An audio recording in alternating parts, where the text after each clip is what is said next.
সংবিধান আইন অনুযায়ী সংশোধন হচ্ছে, কিন্তু সংবিধান এবং নির্বাচিত আইন পরিষদ ছাড়া, পার্লামেন্ট ছাড়া কোনো কিছুই তার পূর্বেই কোনো কিছুকে আইন হিসাবে বিবেচনা করার কোনো সুযোগ নেই।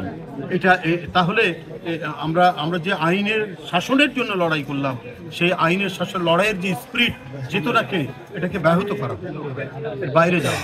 শেখ হাসিনার নিষ্ঠুরতার, নির্যাতনের এবং তিনি যে ক্ষমতায় টিকে থাকার জন্য যে রক্তস্রোত বইয়েছেন, সেই ক্ষেত্রে যে সমস্ত নেতারা দায়ী, যাদের নামে অভিযোগ, প্রশাসনের যে ব্যক্তিরা দায়ী, তারা তাদেরকে দেশ ছেড়ে চলে যাওয়ার জন্য গ্রিন সিগন্যাল দেওয়া হয়েছে পাসপোর্ট ডিপার্টমেন্টকে দেওয়া হয়েছে যে হ্যাঁ, এদেরকে পাসপোর্ট দেওয়া যেতে পারে।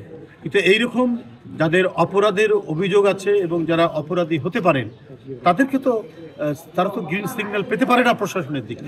তার মানে এই প্রশাসনের ভিতরে ঘাপটি মেরে থাকা লোকরাই শেখ হাসিনার যে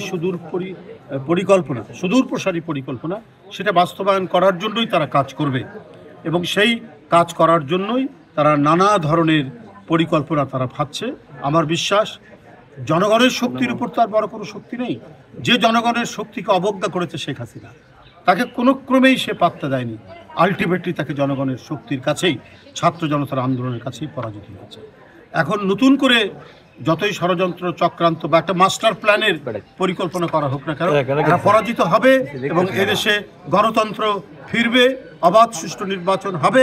আমরা আমাদের স্বাধীনতা এবং সার্বভৌমত্বকে আমরা রক্ষা করে একটি স্বাধীন দেশ হিসাবে এই দেশ পরিচালিত হবে।